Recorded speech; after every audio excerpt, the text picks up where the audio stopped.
I'm here with Andie Rathbone, and we are going to ask her some questions about her time with the Smith County Master Gardeners.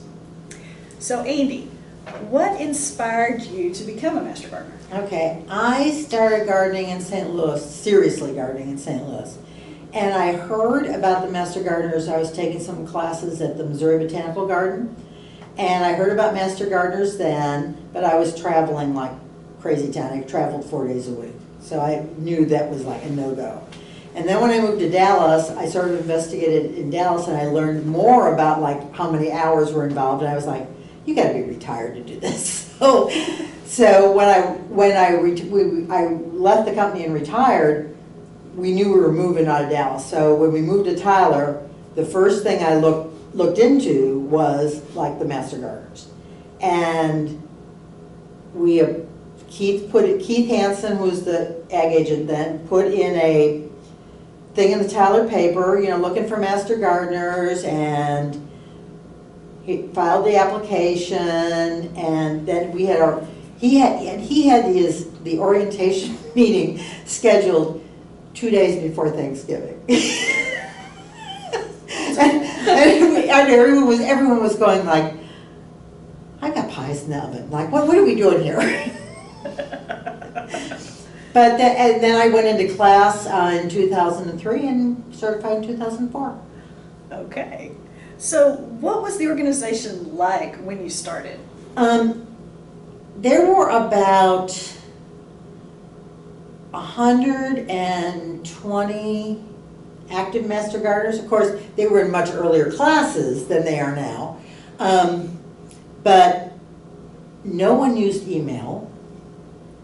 One of the first committee meetings I was in, I think it was for a garden tour. It was like I was responsible for a house, and all the little people that were like going to work at the house. I said, "Well, I'll send you all an email," and they were like, "Well, aren't you going to call me?" And I said, "No, we're not going to do that. You have to get with the program. This is like 2005. You have to be like on email." And because I wasn't going to like making 42 phone calls every week. It was ridiculous. So email was like a big challenge. Martin Davis did all the hours by hand. People like either emailed him or gave him like a physical piece of paper, and I think he had an Excel spreadsheet that he put everything in. And it was much smaller. It was much smaller, and the projects, the bulb sale was always grandiose, but the garden tour had just started, so a lot of things were just starting up. So, what projects have you been most involved with over the years? Oh goodness, most involved with. I have been in. I did the garden tour. I did the garden tour for about 4 years, and I did the calendar for about 4 years. And then Joni Matthews dragooned me into like doing the rose docents. And I did that for about 3 years until I just, should we say this on the video? Yes, you should say what you want to say. I got so mad at the city about the condition of the rose garden that I just quit. I just said, I'm not doing this anymore. And ever since I've been here, you've been involved with Speakers Bureau. Yes, I've always been in Speakers Bureau. So that, I used to talk for a living. You're good at talking. So what is the very best thing about Smith County Master Gardeners? The very best thing about Smith County Master Gardeners is we really have a really widely diverse kind of group of people. They're from a lot of different backgrounds, a lot of different socioeconomic backgrounds, and everybody, by and large, with a couple of notable exceptions that have been funny stories through the years, but everybody basically really gets along and really pulls together for these huge projects that have to be done. And I think the bulb sale this year was sort of emblematic of that. Yes. That is one thing that I love about this organization, is that it has such heart to actually complete projects and get things off the ground. So what would you like people to know about our organization? I would like them to know that, well, first of all, this is not an organization that you join just because you want to know how to like garden in your backyard. That we really do a lot of service projects, that we do a lot of education projects. I always tell people about the library series and the First Tuesday series and the garden tour and the bulb sale. And just, we are really reaching out into the community. And again, I wish the city appreciated everything we did for this community. Well, in the whole county too. I mean, Yes. because we're out everywhere. So one of the things that you do so beautifully for us is you're in charge of our social media. So tell us what it's like being the Facebook queen. Well, it's really funny. Cindy Harrington got me dragooned into this because I think Keith was talking about, well, we really need a Facebook page, and this was very radical at the time. But and so Cindy went, oh, you should talk to Andie because she's on Facebook all the time. And so he called me up, he asked me if I'd look into it, and I didn't know anything about running a Facebook page. So I sort of delved into the bowels of Facebook, which is not the easiest thing to do, and sort of figured out how to do it, and then did some other research about, how's the best way to get people going. And it's really just fun because it's something that you can do at home. And I like finding the little tidbits, the little articles. I look at things from all different kinds of different sources. Of course, I got into my jokes that I do on Fridays. And now people send me jokes. They go do you think we can put this on the Facebook page? Is it too bold? Nah. Not for the internet. And it's amazing. It's amazing. The jokes are what really have driven a lot of the people using the page, our engagement numbers, because we've had a couple of them. We had one during the bulb sale that was 9 million people saw the joke. Really? It was the joke, the little lady in the walker, yes. And her husband was behind her putting the bulbs in. There was over 9 million people saw that. Wow. You've also worked on the help desk forever and ever. Tell us about why you love the help desk. Well, I didn't always love the help desk. So tell us all about the help desk.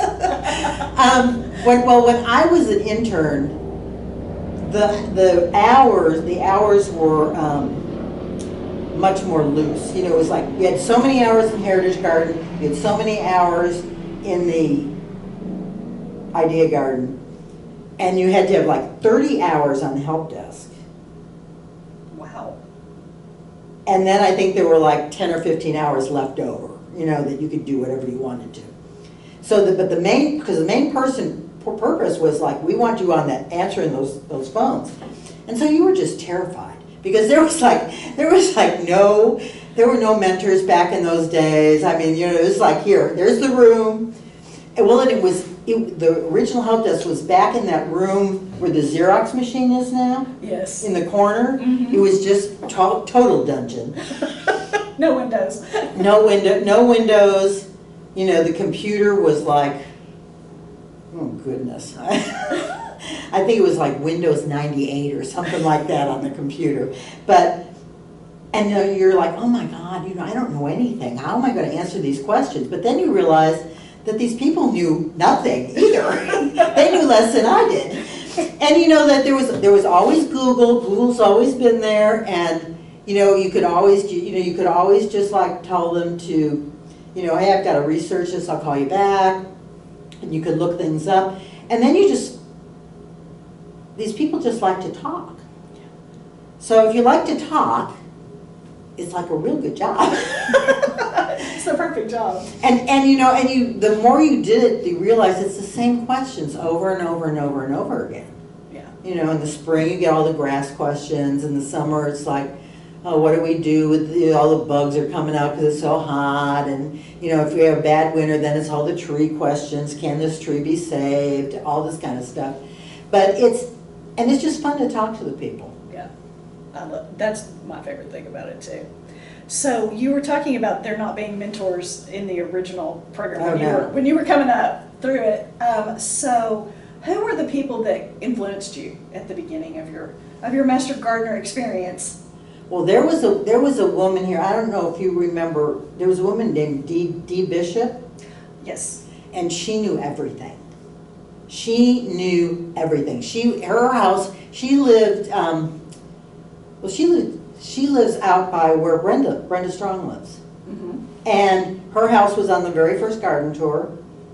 And she was one of these ones that has the shovel in the back of her car and knew where all the stashes of bulbs were, and she just knew everything. You could just like go, Dee, what's like blah blah blah, what's it? And she would just give you like this 20-minute like explanation of like what was going on. So she was really a good resource for people. I call those people who stop on the side of the road to dig bulbs, which I'm guilty of, bulb relocation society. Well, Dee always said if it's outside the fence line, it's free game. That's right. It's on the public roadway. So, what offices have you held for the Smith County Master Gardeners? I was vice president, I was president, I was parliamentarian, and then I've been on the board as the at-large member. And what is your best memory of the Smith County Master Gardeners? Oh my God! Because we know we're eventually going to lose you, and you're going to move back to Missouri. So, well, a couple of things. The very first bulb sale that I worked as an intern, and I was supposed to be a ticket writer, and that's the year Greg talked, and it was on the driveway outside of the roads between going down from the Heritage Rose Garden, and that's when those people came down those stairs like locusts. And the bulbs literally were gone in 15 minutes. And then there was not enough cashiers. So these lines were just, and people were getting really mad because, like, well, we can't stand here for like 2 hours and wait to pay. And so myself and a couple of the other people who were like ticket writers, we were just like, if you got a check, we'll take your checks. and I was just matching tickets to the checks and I was stuffing them in my pockets because these people wanted to get the hell out of there. That and the garden tour, the first garden tour that I worked when I was an intern, that weekend we had 5 inches of rain, and I mean it poured. And I was, thank you, Jesus, I was working like the afternoon shift because I wasn't standing there in the pouring down rain in the morning. But I think Cheryl Carver and I were working the same house. It was the Babin house on Charnwood. Mm-hmm. And which is just, I mean, it was just this very formal garden with all these very high privet hedges. And they had just laid fresh sod down on all the paths. And first of all, I couldn't believe that people were coming out in the pouring down rain to this garden tour, but they did. And there were enough people that we had to pay for new sodding for that house. Oh wow! Because it just destroyed it. Because it was so wet. It was so wet. That's amazing. So, you've been a member for a long time. Mm-hmm. You've had a busy life outside of Master Gardening, so why do you continue to serve? Because I really like it. I really like the group. I really like what we do. And I'm going to hate to leave. We're going to hate to have you leave. Well, thank you so much. This has been wonderful and really fun. Thank you.